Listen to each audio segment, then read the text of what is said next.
My question to you is, what is the biggest problem that you face with people? What are they needing the most? I think actually probably one of the most common things that comes up, and it's usually for a variety of different reasons, is probably lack of time. That's the most prevalent issue that business owners have, and the reason for that is there's probably nobody more passionate about the business than the business owner themselves, and because of that they're keen to make sure it works as well as possible in all different facets of the business.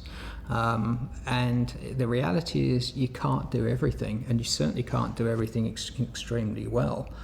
It's really a question of identifying where you can put your efforts to best effect, and where you can make the best use of the staff that you have, where you can grow them into positions of responsibility so they end up working on the various areas and taking responsibility for those. So I sometimes give the analogy of a captain of a ship.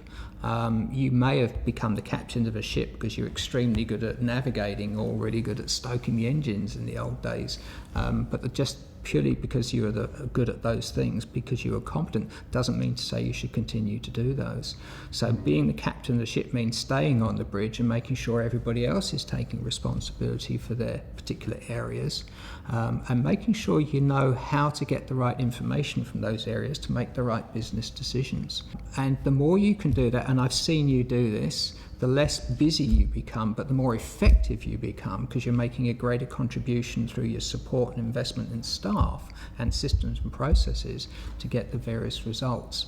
But that busyness might manifest itself and be explained by people in terms of, I've got too much work on, I've got more sales than I need, or I haven't got enough sales, I've got to work harder at business development, or we've got all this work to do, I need to get down and help the team. There are many, many reasons why people say they haven't got time. But the reality is everybody's got the time. It's a question of how you best spend it. And that's where taking a step back, and you are definitely an integral part of that book. It's about taking a step back and thinking about how can I get the best out of myself and my business without working in it. How can I spend more time working on it? So yeah, and I remember that being one of the hardest things to learn, and it really did take a long time because you keep finding yourself going back in the weeds. I think you refer to it as jumping back in the weeds.